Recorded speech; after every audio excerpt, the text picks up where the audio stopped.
The Secrets of Middle-earth is brought to you by the StarQuest Production Network and is made possible by our many generous patrons. If you'd like to support the podcast, please visit sqpn.com/give. You're listening to The Secrets of Middle-earth, where we discuss the hidden themes and deeper layers found in the works of J.R.R. Tolkien, whether in his writings or in any of the media derived from them. I'm Jeff Haecker, and joining me today on the panel are Thomas Salerno. Hey, Thomas. Hey, Jeff. And if I sound really nasally like the Witch King from the animated Return of the King movie, it's because I have an awful cold. But besides that, hello, Jeff. Well, we need to get you some Elvish medicine, so maybe we'll get on that after this. That's right. And also I need joining King tonight, spoil, please. and also joining tonight is Patrick Mason. Hey, Pat. Howdy, Jeff. Yar. Oh, wait, no, sorry, wrong podcast. Wrong show. All right. And be sure to follow The Secrets of Middle-earth in Apple Podcasts, YouTube Music, Spotify, or any podcast directory or app. And you can find us on social media at facebook.com/StarQuestMedia, or on Twitter, where we are at SQPN, or on Instagram, where we are at StarQuest Network. And as always, don't forget you can get your own official Secrets of Middle-earth merch, including our awesome t-shirt, at sqpn.com/merch. And it's a great way for you to support the show and show your love for Tolkien and his wonderful world of Middle-earth. And then on the news front, tonight, we don't really have too much. I've still not seen anything on Rings of Power Season 3 being officially renewed, but it seems like it's still unofficially renewed because I've seen stuff on the showrunners saying they're working on stuff. So, I've actually seen people complain on social media now that like this creative team is like one of the most uncommunicative creative teams with the fans that people have seen in a while. So I believe there is some resentment growing about that. Yeah, I saw something recently where they said, they just kind of commented that they're starting to work on it. So yeah, hopefully they'll just give a renewal for the last 3 seasons, and that way they can just like go ahead and write all the scripts, get them all done, and then just like film back to back so we don't have to wait years in between like we have. But yeah, we'll see. Nice. TBD on that. But the news we had that was that The War of the Rohirrim should be available to rent or buy on Amazon Prime Video pretty soon. Like now, sure you can do it now as we're recording. Yep. All right. So yeah, go if you haven't seen it. Definitely recommend watching it and listen to our episode on it. I think it was a lot of fun, and I look forward to watching that as well when it's available just to stream because since I've already saw it twice. So. And the other thing of note is the Lord of the Rings trilogy, the Jackson trilogy, will be in the theaters again, starting in January, going into February. I don't know how widespread that is, but at least around Texas, it looks like there's going to be some showings. So, good chance if you've been missing it and want to see it in the theater. And I think I saw that it was the extended editions as well. So, but yeah, so I think that's about it for our news. Unless anyone had anything else they wanted to bring up, anything breaking at this point. I don't. Any eagles flying over, dropping messages. All right, we are not that fortunate. All right, so and thank you, Thomas, for putting together the summary in the notes here. So I'll go ahead and read. I'll read the summary and then we'll go through. And we haven't even said. We're discussing the Silmarillion tonight, which chapter 17 and 18. So these are the chapters of the coming of men into the West and the wars of Beleriand. Or the ruin of Beleriand. I have my copy here. Ruin of Beleriand. Okay. All right. So in this section, Finrod encounters men while hunting in East Beleriand. He befriends these new people and settles them in Estelad in the lands of the Eldar. The men become known as the Three Houses of the Edain, the Elf Friends, or the ancestors of the Númenóreans. With the death of Beor, an Edain chieftain, the Eldar first learn of human mortality. Most of the Edain fight for the Eldar against the forces of Angband, but spies of Morgoth brew up dissent among them, and some of them leave. Meanwhile, Haleth, a fearless woman, defends her people from Morgoth's assault. She is victorious at great cost and leads her people through great perils to the forest of Brethil. After long preparation, Morgoth releases the Dagor Bragollach, the Battle of Sudden Flame. Glaurung the dragon and Balrogs unleash fire, and the volcanoes of Thangorodrim erupt, laying waste to the north of Beleriand. Many deeds of renown take place. The man Barahir rescues Finrod and receives a ring in token of friendship. Barahir and 12 companions are then hunted by the forces of Morgoth as outlaws. High King Fingolfin of the Noldor challenges Morgoth to single combat. In one of the great battles of the age, Fingolfin wounds the Dark Lord before perishing in the deed. Thorondor, the great eagle, rescues the king's body. Sauron takes the fort of Minas Tirith and makes it his watchtower. Not the Minas Tirith we know, but a different Minas Tirith. The men of Huor and Hurin, the men Huor and Hurin, are rescued from another battle elsewhere by eagles and brought to Gondolin, where they live for a year.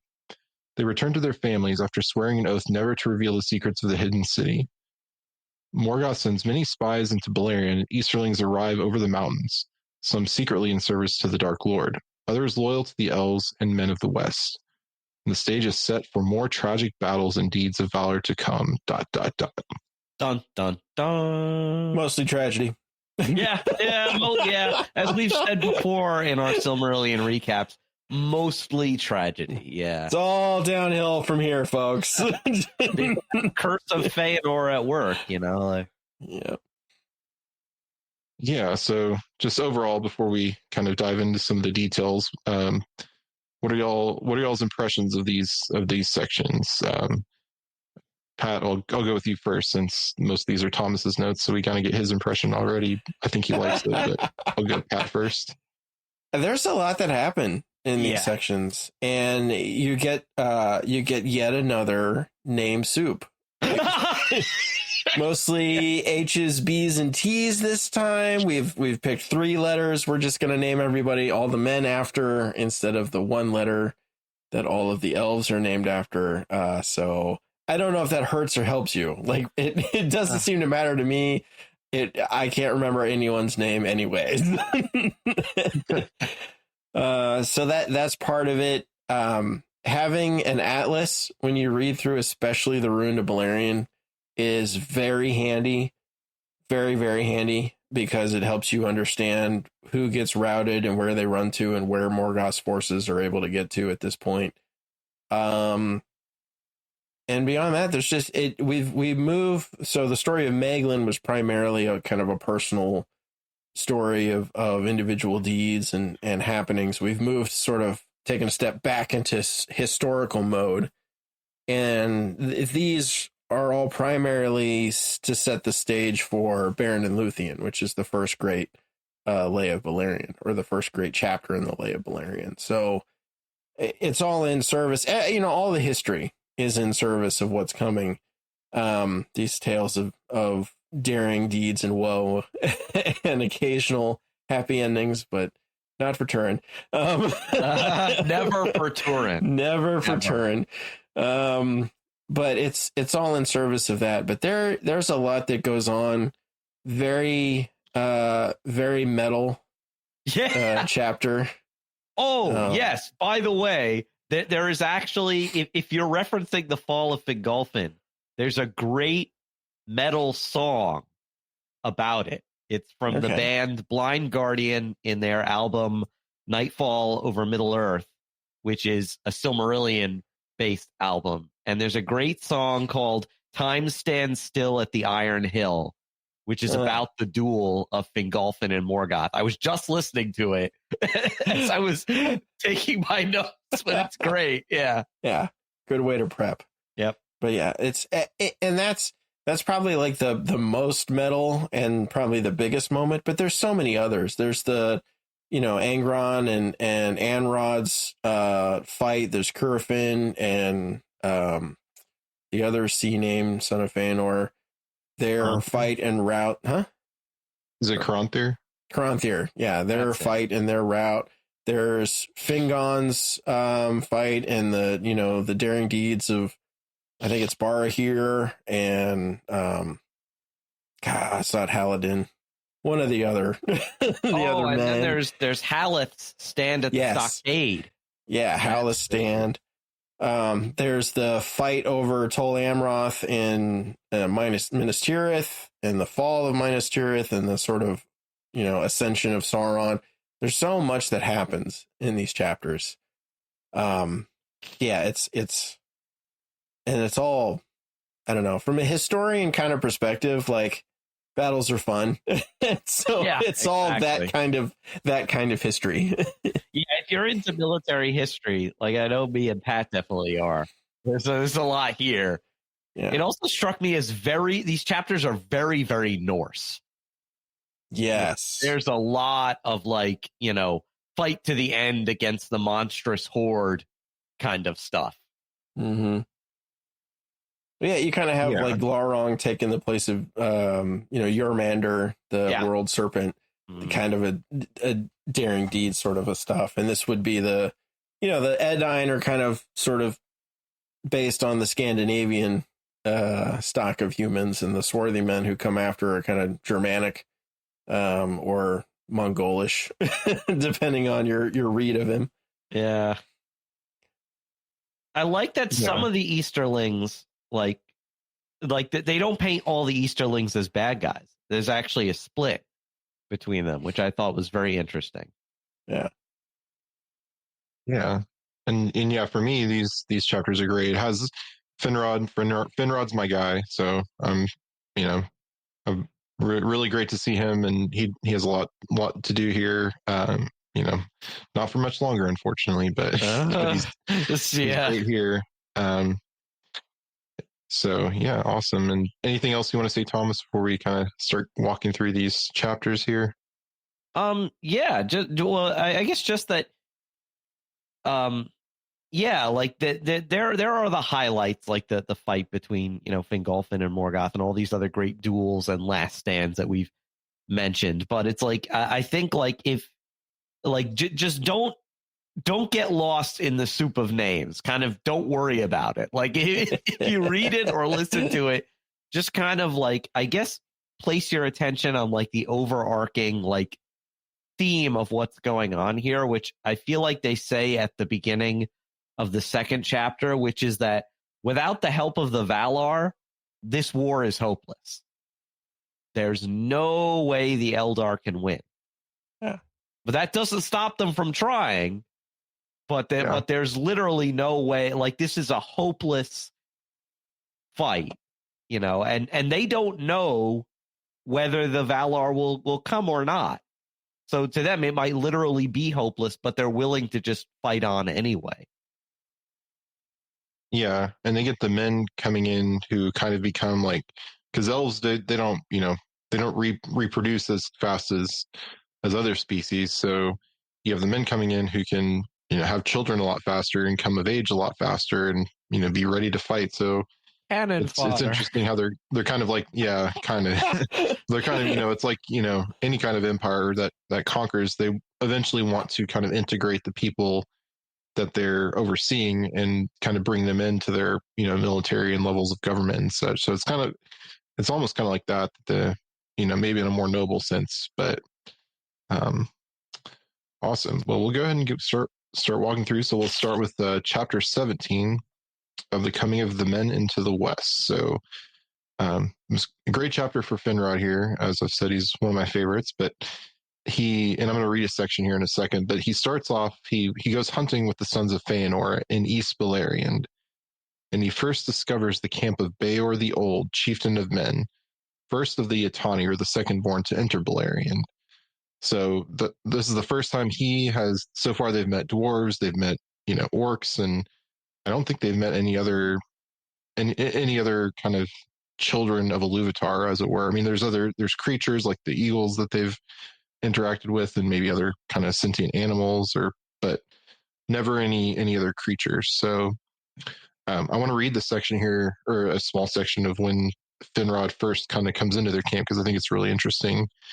But this is after he's found them and he goes into their camp. It says, "Then he went among the sleeping people and sat beside their dying fire where none kept watch. And he took up a rude harp which Beor had laid aside. And he played music upon it, such as the ears of men had not heard. where they had as yet no teachers in the art, save only the dark elves in the wildlands. Now men awoke and listened to Felagund as he harped and sang, and each thought that he was in some fair dream, until he saw that his fellows were awake also beside him.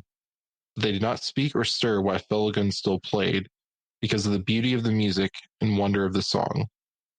Wisdom was in the words of the Elven King, and the hearts grew wiser that hearkened to him.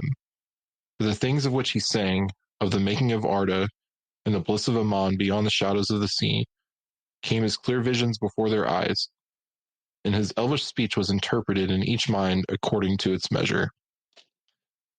So I just think that's really cool. Like, you can sing and people can understand you, even if they, it's very biblical, people understanding your language. You're an emissary from, essentially at this point, he's kind of an emissary of Iluvatar, even if he doesn't necessarily know it, of bringing starting to bring about the plan, because, he encounters them and first leads them to the other elves.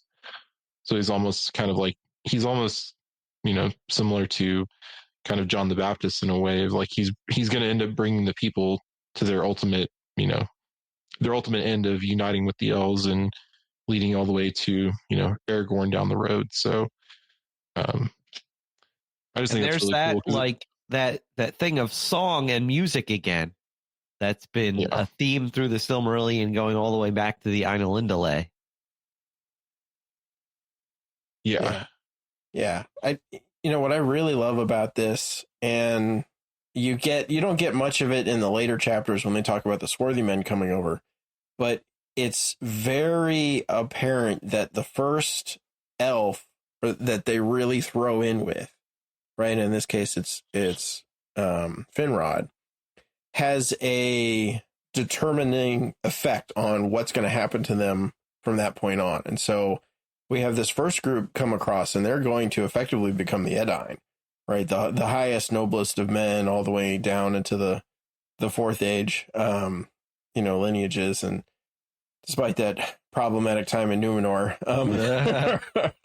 are mostly like the highest, kind of noblest men you have in Middle Earth. And when you have the swarthy men, Easterlings, come over after the Dagor Bragollach, you get two groups of them, and one throws in with Maedhros, and the other throws in with, I think, Caranthir or Curufin, one or the other. And the ones who throw in with Maedhros, they stay, loyal to the fight against Morgoth, and the other ones turn. Right. And you can kind of feel that sort of like the nobility of the elder child that they meet or throw in with first has a really huge impact on the destinies of the men's, or the doom, or the fate, or however you want to put it, going forward. And I love that it's done through song. The first meeting is done through song. It just makes, I don't know. I like you said, Thomas, the connection back to the Ainulindale is perfect, I think. Yeah, because it's interesting, because it talks about how they've encountered the green elves or wild elves or dark elves, kind of however you want to.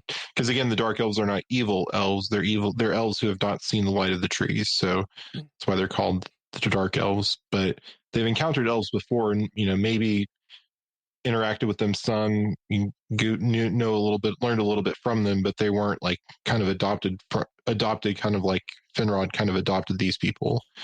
So he's kind of he's encountered they've encountered elves, but never, they're encountering one of the noblest elves of all time. Yeah. So if you're going to be found by somebody, he's a good person to be found by, because he's not going to set you astray.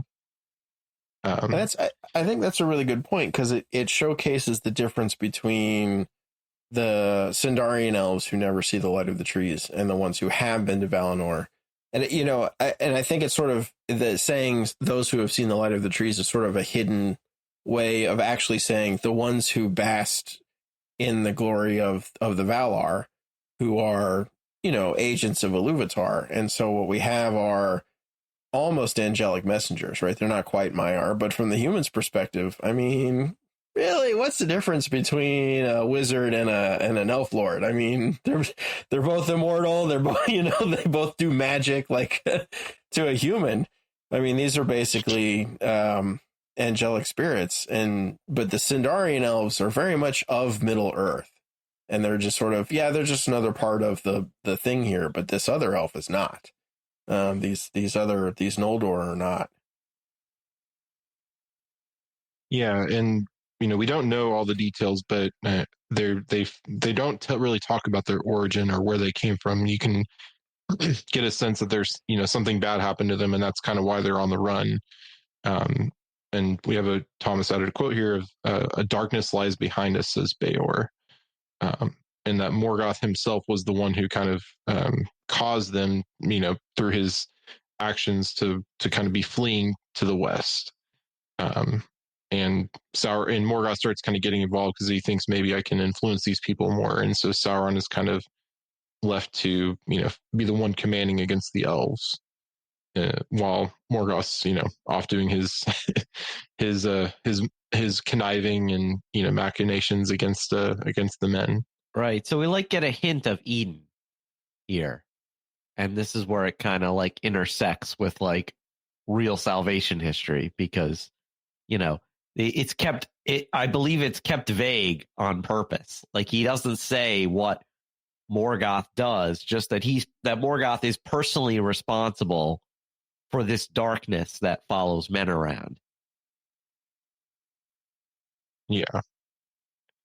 So that would be something cool, and I don't know if there, maybe there's things in some of the Lost Tales or other writings that kind of may have, some hints of that, more hints of that, but I'm not aware if there are any, but that would be a cool spin-off or story to discuss one day. I think the only hint we get really is from earlier in the Silmarillion when it mentions Morgoth going into Angband and kind of shutting the doors. I think it mentions that he'll only come out 2 more times, and he only really changes shape from his Dominion overlord after he's got the Silmarils once more.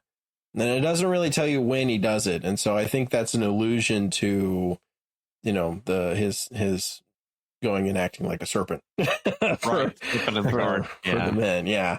But that, I think that's as close as you get. I have not run into anything. Tolkien seems to have wanted to leave that alone.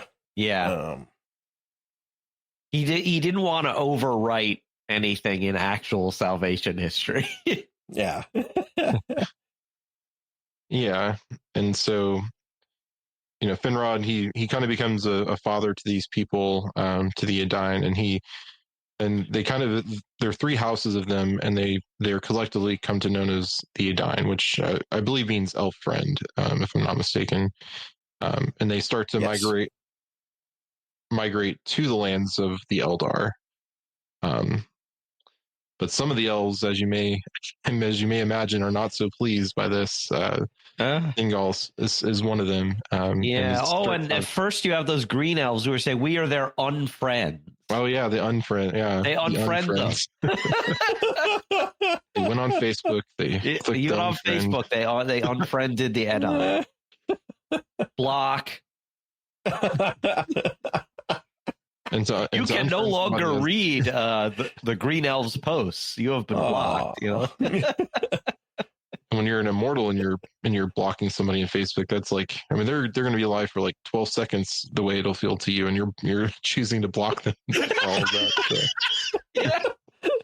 But yeah, they start to kind of come in, and Thingol starts to have some dreams of things that may come, and Melian, of course, she I believe that she doesn't tell Thingol, but I believe it said she told Galadriel, who's living there at the time, that a man of the house of Beor shall enter Doriath by a great doom. And so we start to see, there's hints of, and I think these chapters even talk about Beren, they've name drop him at some point. Yeah. So yeah, I think you're kind of reading, once you've read this once before, you kind of know the story. And I think it's kind of told from a historical perspective of everyone knows about who Beren is. So we're just going to name drop him here and there in these chapters. So Um, yeah, so Thingol's not happy, but and the men start to dissent. There's someone unknown who, maybe Sauron, takes the shape of one of them who's named Amlock and says fell words against the Eldar. And so they start to kind of, it's almost like a Tower of Babel kind of a thing of like, or any kind of, maybe more like the, Cain and Abel of, you start to have dissent among them, and you really split the family. Right. They got here on this big journey to get here, and now they're splitting up because some people are, not happy with how things are. Like it seemed to me like Amlock is like that, or the guy pretending to be Amlock is like that relative at the family gathering who starts talking politics and who starts talking politics like in this very like in this way that nobody else agrees with, and you're just like, shut up, It's like, but nobody shuts them up. Yeah, or it's like everybody's looking around the table, and that one cousin is going to start arguing with them, and the minute that happens, everybody just rolls their eyes and pushes the chairs back. I guess it's time for dessert. Yeah. Because the stuff he says is pretty intense, like he really like, he really takes like the truth and just twists it in a way that he knows is like gonna have an impact, but it's all like fake news. Like none of it's really true. Yeah, it's like the guy in Rings of Power of like, elves are going to come and take our jobs, like our jobs. But so then then these groups, some of them depart southwards, and Amlock, the real Amlock, does repent and enters the service of the Eldar. Right, because the real Amlock is like, wait, what? I didn't say any of that stuff, like. Yeah. What are you guys talking about? That's when they start to think, well, then who really was that? And that kind of leaves like a creepy vibe to that scene. Yeah, I agree, Jeff. It was probably Sauron because he's the shape changer, and it just seems like something Sauron would do, weasel his way into this meeting and start saying all this stuff, like it's the kind of stuff that he'll say later to Ar-Pharazôn. Yeah. Like, oh, the gods of the West are like a myth. You don't have to worry about it, like, so. Yeah. Yeah, and if we get there in Rings of Power, that's going to be a lot of fun when we finally get to see Sauron and Ar-Pharazôn playing off of each other. Well, really, Sauron playing Ar-Pharazôn like a fiddle. Yeah. I mean, we'll see that in the Akalabeth chapter when we get there too. But it'll be, I mean, that's a very high overview, so it'll be interesting to like see that fleshed out in dialogue. But yeah, and then we mentioned in their summary, but there's the man Halladin, but Morgoth assails his area, and they build a stockade. And with Halladin being besieged, Haleth, daughter of Haldad, takes command of the defense because I believe it says Haldad goes and tries to get because it's Halladin's the father, then Haldad is his son. And Haldad tries to go get his father's body when he falls. Right, yeah.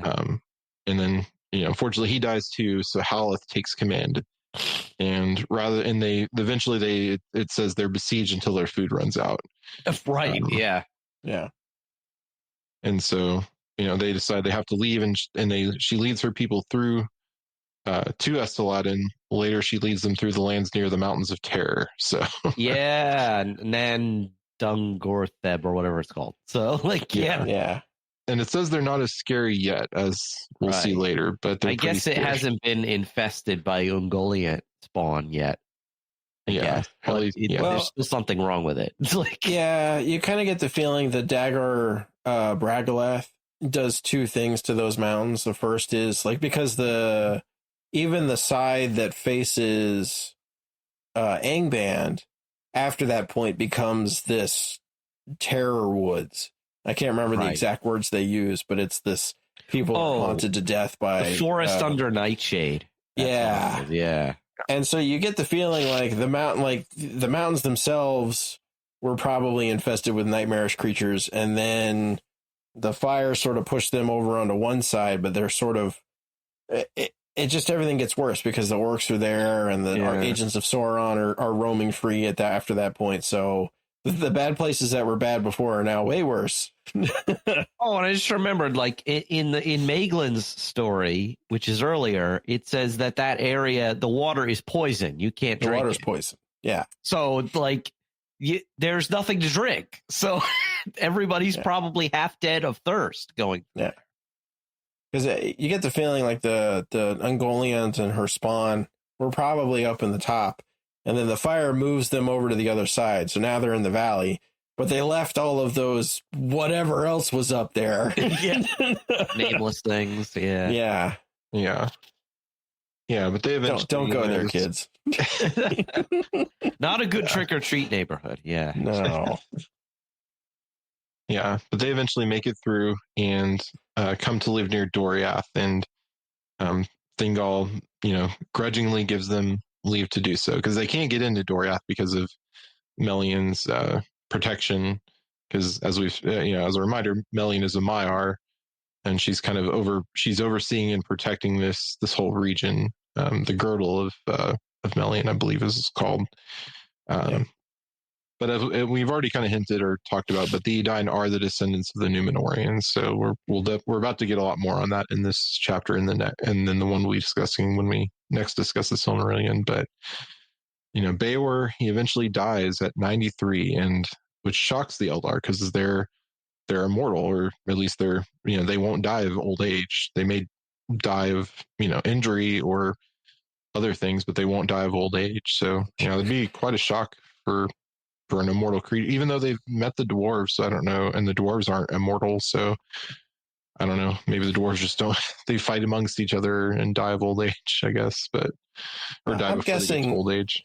Like they've probably never seen a dwarf, go frail and die, right? Because as a man, like it's not just like, one day I'm hardy and healthy and the next day I'm dead. At least for most men, there's a time frame at which you go frail, or you kind of go downhill. Your body deteriorates, and so like the elves are probably looking on and like are being just like horrified, like what is going on? Like, it would be like body horror to us. Yeah. They've never seen that happen to a person. Yeah, it's the same way. Like children have sort of a built-in aversion to very aged people. Like it's they're always very scary unless they've been around them and been introduced to them, and then okay, I can. Well, like the first time you see somebody who's very old and frail, it can be very shocking because you don't even consider like long. If I'm long lived and as a child we're all going to live forever, like that doesn't go away till you're like 30. Yeah, basically. Yeah. Especially if you're a guy. Yeah. And so that just has to be this huge shock to the elves, like this enfrailment and then death, and they're like, what? Like what is going on? They're probably like, he just stops working. Yeah. That probably, they can't even conceive of that. Yeah. Hey, I noticed your dad hasn't moved in like 3 days. Yeah, he died. What do you mean he died? What do you mean by that? What does that word mean? Right. We're like, oh, you mean somebody killed him? And I'm like, no, he just died. Like, how? Yeah. It's just almost like an Abbott Costello routine. Yeah, you could make a sketch out of that. It would be very morbid, but yes, it would be. Yeah, so that ends that chapter. I forgot something. Also, that I remember, speaking of the dwarves, though, I remember reading somewhere that it's common opinion among the elves that the dwarves don't die, that they just like turn back into stone. Yeah, that's true. A lot of elves believe that. I don't know why. Yeah. And I think it's because like they really had very limited contact with the dwarves. Yeah, that's true. Only certain elves were like Finrod. He might know. Right. Some elves and he dwarves probably die. knows better, but Or Or I mean, the dwarves might, or they might disappear into the mountains and never to be seen again. And they kind of the dwarves kind of tell a mysterious tale of something or other. So, well, I mean, like he turned back to stone, or he went, back to his ancestors. There's probably a whole bevy of dwarven euphemisms for death, like just like we have, right? Although ours are way more fun. He kicked the bucket. Right. Yeah. What do you mean he kicked the bucket? What does that have to do with anything? yeah. So, all right. Well, yeah, that brings us to the end of that first chapter, just kind of setting up the men, talking about kicking the bucket. Yeah, exactly. Yeah. There's lots of buckets to be kicked in this chapter. It's a very high casualty chapter. Yeah. The ruin of Beleriand and the fall of Fingolfin. So this is kind of when because the siege, I believe the siege of Angband has been going on for like 400 years at this point. The elves have just been camped and trying and getting nowhere, and Morgoth just hides in his keep and breeding dragons and whatever else. So there's kind of no hope, and Morgoth has kind of been preparing for a long time, but he just can't wait till he's fully ready, and he to wipe them all out. Like he's just he's so excited to be able to kill all the elves, I guess. Yeah, because they said if he had started later, he would have won completely. But he's just like, I'm tired of waiting. I want to do it now. It's like.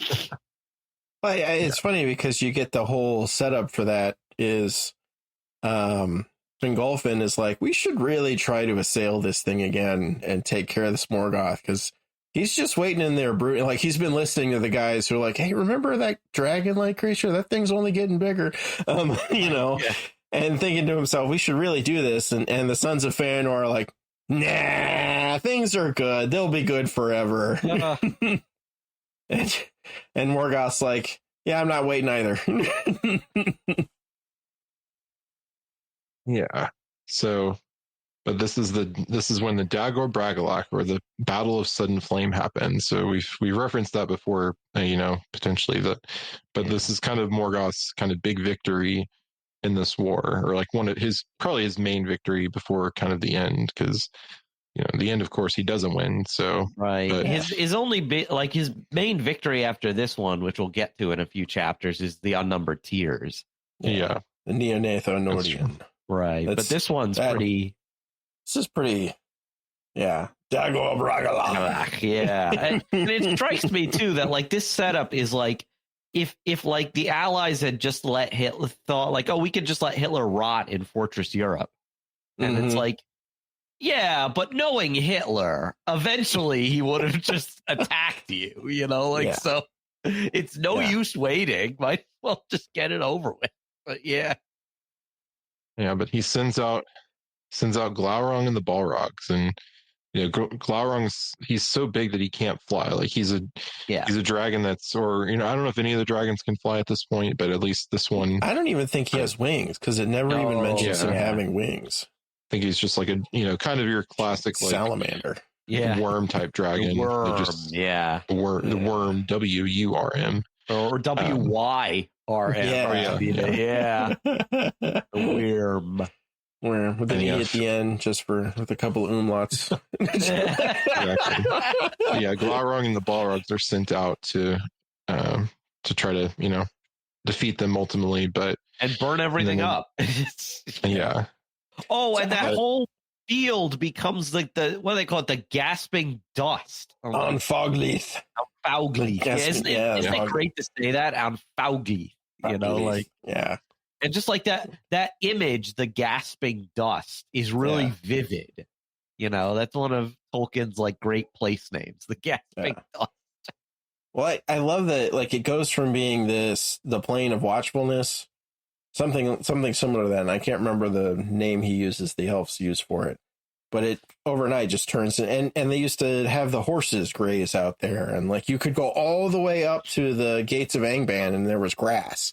Right. And now it's just how did you guys envision the fire coming out? Because I think in some ways it's lava in my head, like just lava. But another way, I'm like envisioning this giant like 180-degree flamethrower, basically coming from the front of Angband, just wasting this whole place in a matter of seconds. Because he calls it flowing fire. Yeah. So like lava, and he describes what Mount Doom does in similar terms. But lava isn't really fire. It's molten rock. I mean, I guess you could say fire is like flowing fire is like, if they didn't have the word magma or lava, that would, be an apt description. But yeah, I don't know. I kind of like yours, Pat. I like, it probably is something similar to magma or something, but it's way less cool. Like, I like the giant flamethrower. Yeah. And then we get, one of my favorite parts, again, my favorite guy, Finrod. He's at the battle and he gets cut off. He gets his little group gets kind of cut off and surrounded. But someone comes to save him, and I do want to read. I do want to read some of this section because this is, like I said, one of my favorite parts. But it says, the sons of Finarfin bore most heavily the brunt of the assault, and Angron and Agnor were slain. Beside them fell Bragollach, lord of the house of Beor, and a great part of the warriors of that people. But Barahir, the brother of Bragollach, was in the fighting further westward near to the pass of Sirion. There, King Finrod Felagund, hastening from the south, was cut off from his people and surrounded with small company in the fen of Serek. And he would have been slain or taken, but Barahir came up with the bravest of his men and rescued him, and made a wall of spears about him, and they cut their way out of the battle with great loss. Thus Felagund escaped and returned to his deep fortress of Nargothrond, but he swore an oath of abiding friendship and aid in every need to Barahir and all his kin, and in token of this vow, he gave to Barahir his ring. Barahir was now by right lord of the house of Beor, and he returned to Dorthonion. But most of these people fled from their homes and took refuge in the fastness of Hithlum. So I just love that, because that sets up Lord of the Rings basically right there. Like, it giving this ring and swearing this oath kind of, that sets that vow to the house that Aragorn will be in, the house of, he's of the house of Barahir basically because of all this. And the ring that Aragorn wears is the ring that's been passed down. And we've talked about it before. It's been at various times, it's been given as like the king of Gondor, the king of Arnor, whatever petty kingdom, will give the ring to somebody as like, here's this ring to give it, and thanks for what you did. Give it back to my descendant, and they'll owe you one, basically. So, it all is kind of set up here. So I just love that, and it just sets a bar here as kind of, a special friend to Finrod, and all of his descendants will be special friends of that house. I just think it's really cool. Yeah. Well, in the same way, the Maeglin story sets up Tuor and Elrond and Elros down the road. This sets up Turin, or not Turin, sorry. This sets up Beren and Elrond and Elros down the road. Like, it's the other side of the lineage, right? And their friendship with the elves. Although, Maeglin's a weird chapter, but as a fairy tale. But yeah, I love these little, this one you get most information about, but you have basically this giant sea of fire, and then out of that the orcs and the Balrogs and Glaurung, and so everybody gets cut off from everybody else. You had the Leaguer of Angband, which was this sort of unbroken circle that's now this sort of set of islands in this sea of monsters, more or less. And it's all about holding the passes, trying to hold the pass of Sirion and the pass of Maeglin and I want to say it's a pass of Andros, or it's one of the other one starts with an A, but it's all about trying to keep Morgoth contained. And, kind of from this point on, as he breaks them up and slowly takes the passes, it sort of just a retreat effort on the part of the Eldar and the Edain. Yeah. And because of all that, it leads to Fingolfin's, the most metal moment we were talking about, but he just in rage and in anger and just in despair almost, like, we need, like, I can't do anything else, but I can, I will put my life on the line to fight Morgoth. He rides to the gates of Angband, and the text mentions like Orome the Hunter himself, and challenges Morgoth to single combat. And this, as we noted, or as Thomas noted, is the last time Morgoth leaves Angband. He does so unwillingly, but would not be humiliated in front of his captains, because I don't think his captains would really leave. More, they might run away, but they wouldn't. Challenge. It's not like pirate ship where he's weak and we're going to challenge for captaincy of. No one would do that to Morgoth because he's just too powerful. But yeah, he might lose his forces. But well, what I love about that is it says he's the only one, even though he's the mightiest of the Valar, he's the only one that knows fear. Yeah, right. And so he doesn't. It's not, and the fear they're pointing out here is like the fear of losing face, right? It's not even like the fear of my enemy. Like, it's the fear of losing face in front of my captains, like of status or reputation, which is just such a weird thing to imagine Morgoth caring about. But like, because he knows fear, he gets to know all of the fears and all of the various fears we have to deal with.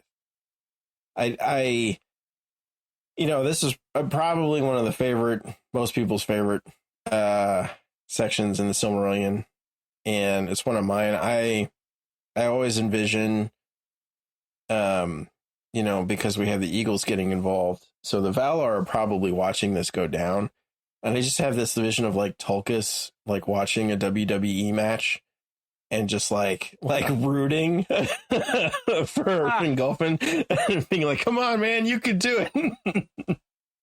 Tulkas has been barred from ringside and can't help you. He's being held by Amandus, so he can't run in, and Amandus is like, "No, the doom has to play out." And Tulkas is like, "We can take him down. He's out of his fortress. Just give me a chair. I could do it." Yeah, exactly. But yeah, the duel starts, and Morgoth has his hammer Grond, or which you see in at least the movie Return of the King, the hammer of the underworld. That's like the giant battering ram that they break down the gates of Gondor with. But it's named for Morgoth's hammer. Yeah. And his strikes are so powerful that he leaves pits in the ground. It's a very anime fight. It's very DBZ.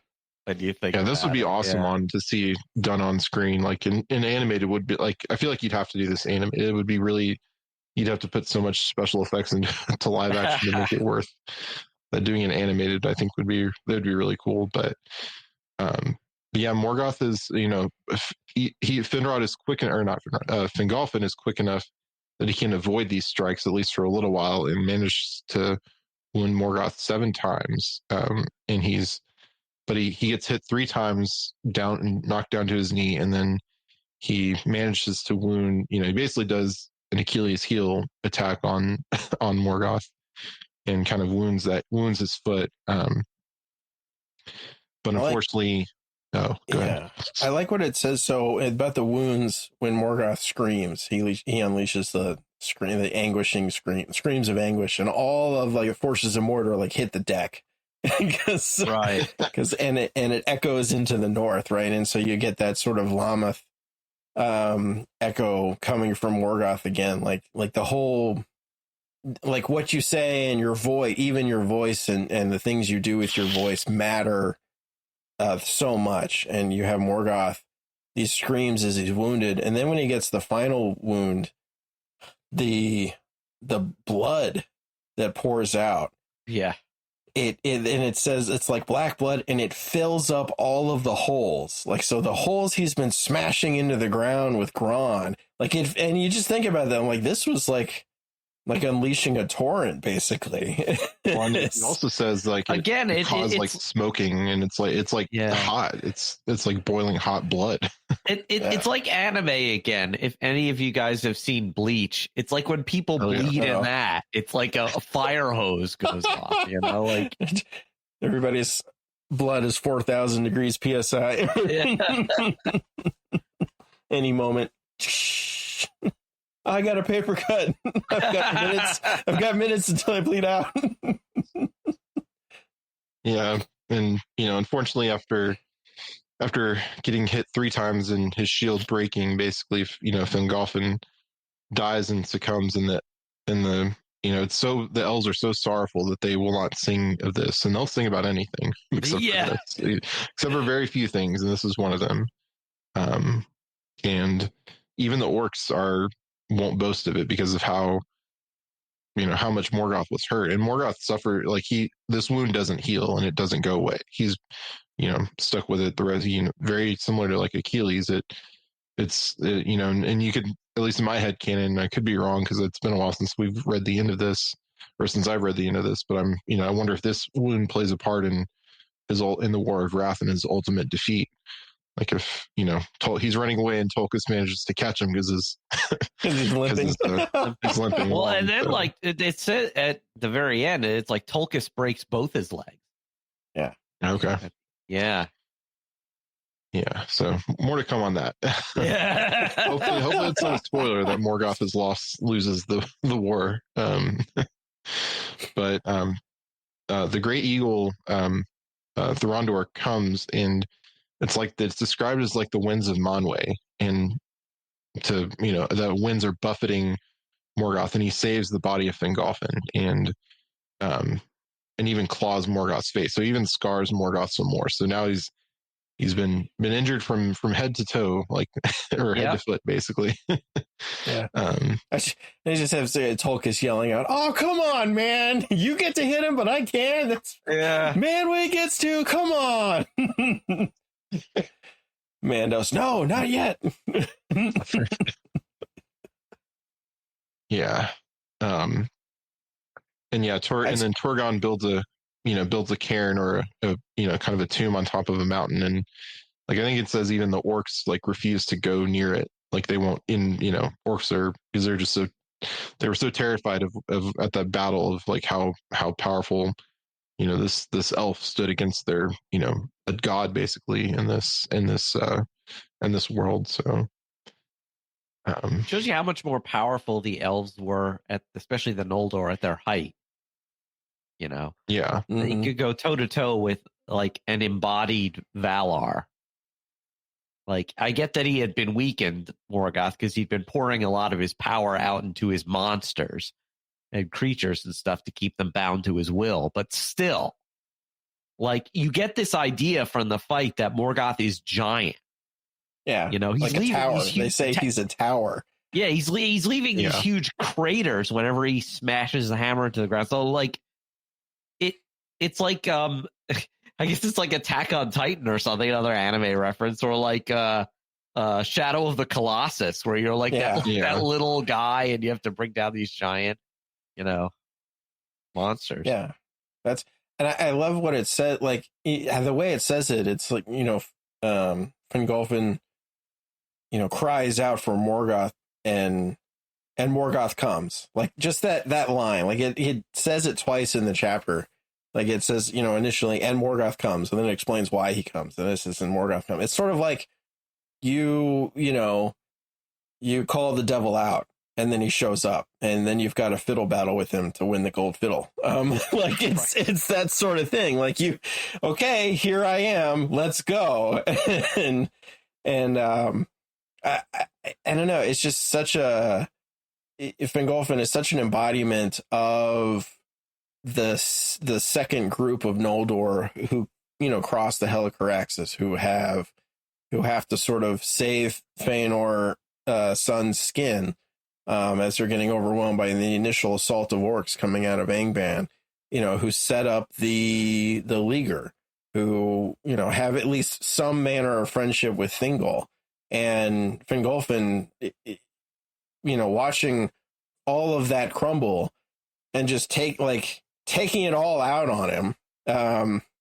It's hard not to root for him, and it's terrible to see him go down, but then you realize they're all under the doom. Like this is just not going to work out. The doom, it's happening now. Doom.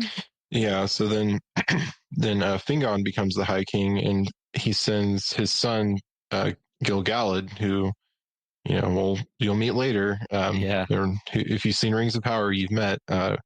He sends him to the Grey Havens, and then Bar here. I just had this funny thought of Fingolfin goes down. It's really heroic, and meanwhile, back in the halls of Mandos is just like doon doon doon. Another one bites the dust. Or he's saying doom doom doom. Another one bites the dust. Yeah. You just see Fingolfin get there and be like, really, you've got to sing that, really, right now. Yeah. Because we know Fingolfin will, where the elves are eventually, brought to the halls of Mandos and will eventually be reincarnated. But, eventually, even Feanor will eventually. Maybe the last one is in there till the end, but and that's another of the yet another moment where it's sort of like, Feanor, why did you have to be such an idiot? All of the times, but even up to the very end where you try and chase down a bunch of Balrogs and then they turn on you, right? If he hadn't have done that and he'd stuck around, how much bigger would this fight have been if it had been Feanor versus Morgoth instead of Fingolfin? Yeah. I mean, Fingolfin was able to hit him 7 times and then permanently wound him. Imagine what Feanor blows off half of his body, But they don't have him because he's Feanor. He burns brightly and then is snuffed out. Yep. Yeah. But then Bar here and 12 companions survive, including his son Baron, but they're outlaws behind the lines, so they're kind of out in the wilderness, running for their lives. And Sauron, who's we've met briefly in this, but haven't really. This is kind of where he kind of starts to become a bigger player. And they, of course, Tolkien gives him a dozen names. Yes, a dozen titles and stuff. Yeah. Even the bad guys get dozens of names. Yeah. Thanks, Tolkien. Yeah. But he's a sorcerer, master of shadows, of phantoms, and maybe my favorite, Lord of the Werewolves. Yes. Yeah. Lord of the Werewolves. He attacks the island fortress of Minas Tirith and turns it into his watchtower. He gives him the titles and then describe he twists everything he touches. His realm is cruelty. His torment is his cruelty. Yeah, it just so many good titles and honorifics. Unhonorifics. I don't even know how to. You can see how he's only to the elves. He's just they view Sauron as just a notch or two below Morgoth in terms of pure evil. The only reason he's not as evil as Morgoth is because he's not in charge at this point. Yeah. That's it. At this point. Yeah. Yeah. He's the assistant to the regional manager. Assistant regional manager. Sauron as a middle manager. That's interesting. Yeah.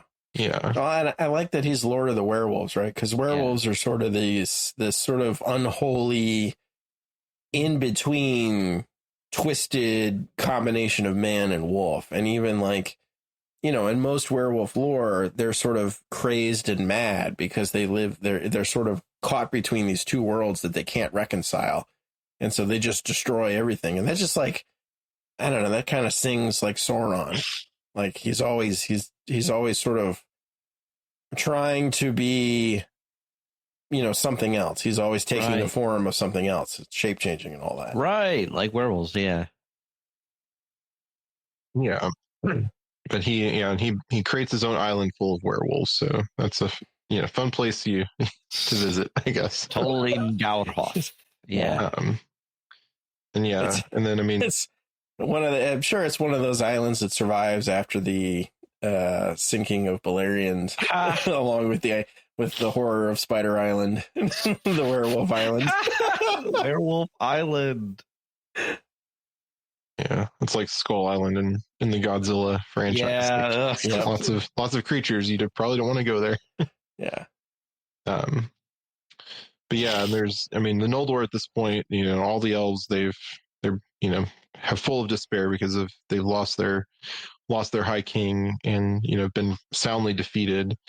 Some are captive or captured and made to be spies. Right, and they say like their own families, like even if people escape legit, people are suspicious of them because they're like, you might be a spy of Morgoth. We can't trust you. So you're immortal. So it's like that's your life forever. I mean, as long as you live. It's been canceled. Yeah. Yeah. Yeah. You've been shunned, and you can't be unshunned. You can't be unshunned. Unshunned. A lot of Office references tonight.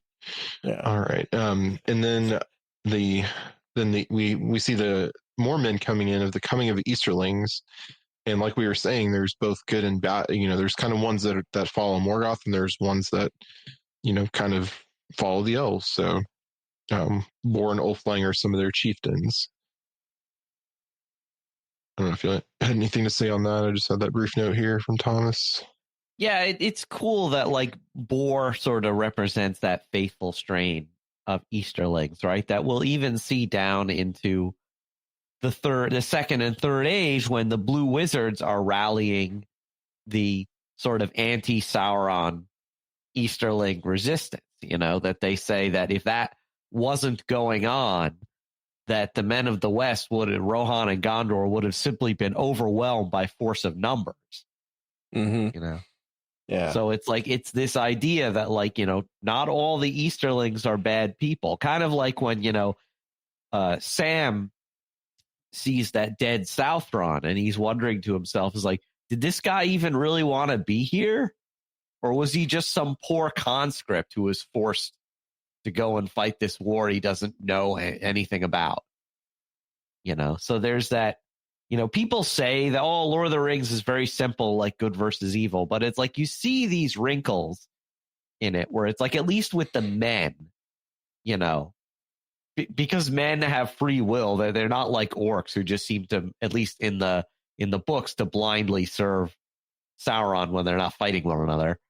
That, like the men at least have a choice what they're going to do. You're not evil just because you're an Easterling. You have a choice. Yeah. But like you've got this term like Easterling, right? And it's very similar to our current use of the word Asian. Right. Because how many peoples does that encompass? Who are very dissimilar. Right? Yeah, like literally, yeah. So many languages and ethnicities and national groups. Yeah. Yeah. It's like a very useless term. Right. Because you see that you see it play out from here forward. Every time we talk about Easterlings coming to the West, it's a totally different group. If there is like any amount of time, like even in the Rohan episode where we talked about the many Easterlings that invaded Gondor and Rohan, it was a different group every time. You had the Wayne Riders one time, you had a different kind the next time. And so like I find that funny that you just have this generic term for these group of people. But it just seems to be something that humans do because we do it today. Oh, yeah. Yeah, exactly. Yeah. It's like everybody talks about, you Americans. I'm like, yeah, there's differences between different parts of America. Right. America. What was that movie, Civil War? What kind of American are you? Yeah. Well, it's like America has always been this weird sort of like little collection of tiny countries that have all just decided to stick together. And it's like, it's like, you can't be homogenous over an area that big. Yeah. Yeah. Whereas, to look at it from an American perspective, we say Russians, but do you know how many ethnicities that encompasses? Like, yeah, it's not even funny, or we say Native Americans. like or First Nations. Like that's so encompasses so many different languages and tribes, and it's. But as humans, we like to sort things into little groups. So yeah. Well, we should be glad Tolkien didn't give a separate name to each one, because then we'd have like 100 other names. Even more names to memorize. More names. There'd be, this is what they called themselves, and this is what the Gondorians called them, and this is what the elves called them, but not these elves, but these elves, the other elves called them this. This is what it was in Sindar. This is what Quenya. This is what the dwarves from the Blue Mountains called them. This is what the dwarves from the Iron Mountains called them. Yeah. But yeah, and then the eagles do come and help. They help Hur and Hurin. And, so keep Hurin in mind. He's the name will come back, but it'll come back all right. Yeah. But they bring them to Gondolin. Yeah. They bring them to Gondolin and to live there a year with the permission of Turgon. And it's kind of a technicality because they didn't find the way into Gondolin. They were brought there, so that they're allowed to depart under an oath of secrecy. And I'm assuming, I can't remember if it says, but I'm assuming they were maybe blindfolded and brought out in a way that they wouldn't be able to find their way back in. But of course, Maeglin's over in the corner, grumbling and and resenting what's happening about these men being allowed to leave. I thought it was very interesting because he tells them, like, the rules used to be a lot stricter. And, you probably wouldn't have been given a choice. And I'm like, are you referring to what happened with your dad? It's like, who was not given a choice and decided to take death over, not being allowed to leave. So I thought that was because, like, he didn't have the best relationship, to put it mildly, with his father. But now he almost seems resentful that these men are given the choice that his father was not. So I find that he's becoming more like his father. Once you start down the dark path forever, it will dominate your destiny and all that stuff. So yeah. Well, and it sets up sort of the foreshadowing of tours coming to the city, because you have the love between Turgon and Huron and Hur, and then you have the setup Maeglin's problems with them, right? And we see that amplified to the nth degree with Tour. So it's just sort of, just still setting up these little things for the tragedies we have yet to come. Yeah. And Morgoth, of course, through his many spies, hears of this, that they were rescued, and he sends forth more spies. So he's just got spies upon spies to send in. More spies. Maybe, and it talks about people. The spies must flow. Oh wait, no, sorry, wrong. Yeah, maybe Best people. Joke of the night. He's captured or turned through torture or whatever. So yeah. And then kind of the close of this chapter is a battle, the battle in Hithlum, where Círdan, who's another one of my favorite guys, he rescues the army of Fingon. And that kind of brings us to the end. So I like that not even Círdan makes it out of this. Like the whole this, it gives you a very real sense of, okay, the Leaguer's broken, and now we're sort of at open warfare across almost the whole of Beleriand. Not quite, because there's sort of, but you move to this state of sort of islands of, good in a sea of bad. And you have it sort of, almost flowing like lava, I guess, but, like ink, like an ink stain from the top down, from the north to south, effectively. Flowing out of Angband slowly to the south. Yeah, it's just, it's open. It's been a war, but it's, basically open war across the entire continent at this point, of like everybody's involved, and everybody will be involved because it's that big of a thing. It's that important that, it's like, I don't remember the whole Braveheart speech, or, Braveheart or any big speech, Henry either, Henry, whichever one's the from whatever Shakespeare, the Richard the Sixth. I can't remember the big one of.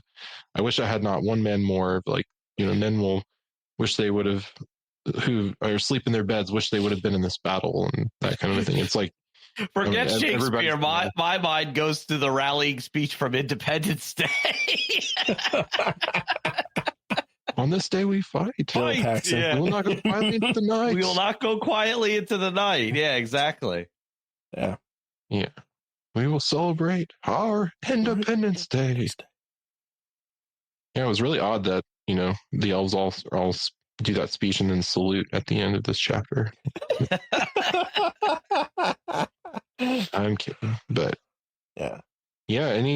I think that about brings us to the end. But any last thoughts on these two chapters? And and our next discussion of Silmarillion will be one that we kind of one of the best chapters and one of the most important is Beren and Luthien. So this is kind of all set up for that, because we saw Bar here and Beren were on the run. So, but any last thoughts on this before we get in? We have a little bit of feedback as well. So I think any thoughts before we get into that. Yeah, so this is the point at which Turgon starts to set ships out. He's constantly sending his own spies down the river to the mouths of Sirion to build ships and try and set out for the west, right? And literally every one of these is doomed. None of them make it to the Blessed Continent or whatever you want to call it. To Valinor, but he's finally come around to the point. Now he's not king yet. He'll be king shortly. But he's finally come to the point that, like, no, we have to ask the Valar for help. We cannot do this. And I think getting the news from the Eagles about Fingolfin's death and the fact that, like, okay, he was quite literally the strongest among us, and he was able to wound Morgoth, but that was it. We're not going to be able to pull this off. And so he goes into that, and you can see Olmo poke his head into the chapter a couple times. Yeah. Like he makes the mist. So I think Hurin and Huor are able to escape. Or maybe it's their fathers. I can't remember, but he is still kind of playing his long game, trying to see if who he can weasel out of this doom to see who he can save. Because he, unlike, the rest of the Valar who are still over in Valinor and kind of, lockstep with Mandos in the doom, or being, held by him in a headlock via Tulkas. The sea god is still, or the water god, I guess, all water, I think, but he's still trying to help everybody out. He still has the love for Middle Earth, and he's trying to help them. Olmo has a special connection to the children of Iluvatar. And I know in the past when we've done our episodes on the Valar, like a couple years ago now, or almost a couple of years ago now, we talked about that, how I think Olmo is, maybe closest to Iluvatar in some ways, in the sense of he's kind of a reflection of the music, and that's kind of why he's so close to the children, because the music created Arda, which was for the children. So anything else from you, Thomas? Nope. I'm good. Yeah. They're great chapters. They're not just set up. There's some cool stuff that happens. Yeah. Yeah. Only like 20 something pages, but a lot happens. It's always. And I would love to see, love to see, something like some of this on screen, or, in an expanded form. But all right. Well, we do have a little bit of feedback on our last episode, War of the Rohirrim, and it's mostly related to the drummers in the siege tower. So yeah. So Mercury on Discord said, best job ever. Yeah, Mercury on Discord said, I'd like to know what the sales pitch was to the drummer on top of the siege tower. You're going to come crashing down onto the wall, but you get to play the drums the whole way. And Tammy said, Hey, Bob, we want you right where everyone can hear you. Your fab drumming, dude. Okay, yes, right there. And also on War the Heron, but not on the drummer, we had Rob Leonardi said, I'm surprised you didn't mention the Easter egg of the actors who voiced the goblins or the orcs. And I didn't catch this, but do y'all know who they were? Yeah, their names escape me, but Merry and Pippin. Yeah. Yeah, Billy Boyd and Dominic Monaghan voiced the orcs. Yeah, I did not catch that. Yeah, I had no idea until I saw that point out. And I'm like, oh, yeah, totally. And I can't remember which one was which or which one said what, but yeah, that's a cool little Easter egg there. And our last comment is from Alex Murray, says, awesome episode, gentlemen. I wish I could have joined in. I saw the film last night and really enjoyed it, for the most part. My two big nitpicks were, one, the Rohirrim were not lettered people. That was one of the things that contributed to their dignity. It wasn't a defect. It would have been so cool to explore a culture that communicated history, laws, etc. orally. And two, that's not how a siege tower works. Also, why did the Rohirrim set fire to the tower before the wolfsmen started running over it? So, yeah, the siege tower I think was a sticking point for a lot of. I mean, it was a kind of a cool action scene, but yeah, it didn't make sense. Yeah, it was very anime. It was, but very for me, it was just like it was worth it just to see that guy like realize that like, oh no, the drummer, the drummer, you know, like that was I like over the top stuff like that. So for me, it was it was a laugh riot when I saw that. It was great. So yeah. And then on her comment on the language part, I think you said something on Discord, Thomas. If you wanted to reiterate that here. I don't have it in front of me. Did you put it in the feedback? I didn't put it in the notes, but it was yeah. I mean, you said something like it was your headcanoning that they were using the written language of Gondor.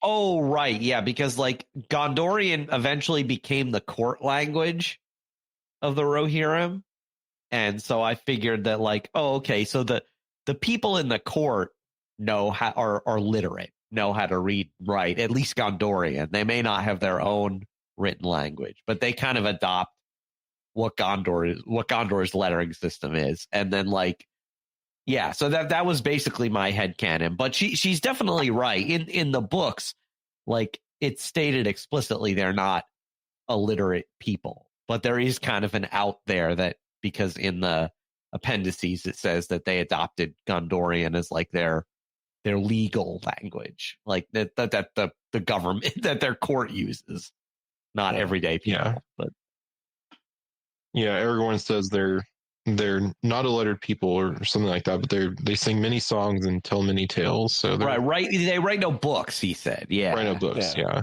But sing many songs. Awesome. Well, I think that'll do it for this episode of The Secrets of Middle-earth. We'd like to take a moment to thank our patrons who make this show possible, including Marissa F., Lewis I., John S., Scott M., and Margaret N. Their generous donations help us to continue to create The Secrets of Middle-earth and all the shows at StarQuest. You can join them at sqpn.com/give. Now we'd love to hear from you, our listeners. What do you think about these chapters of the Silmarillion? You can let us know on our Facebook page or on Twitter, or by sending us an email to middleearth@sqpn.com, by leaving us a comment on YouTube, or by visiting our channel on the StarQuest Discord community at sqpn.com/Discord. So join us next time for another discussion of Middle-earth. And until then, thank you, Thomas, for joining me and sharing the secrets of Middle-earth. To channel again my inner animated Return of the King Witch King. Thank you, Jeff. Yeah, go get you some elvish medicine, Thomas. I think you need that. And Pat, thank you as well. You're very welcome. Thanks for having me on. And once again, I'm Jeff Haecker. Thank you for listening to The Secrets of Middle-earth on StarQuest.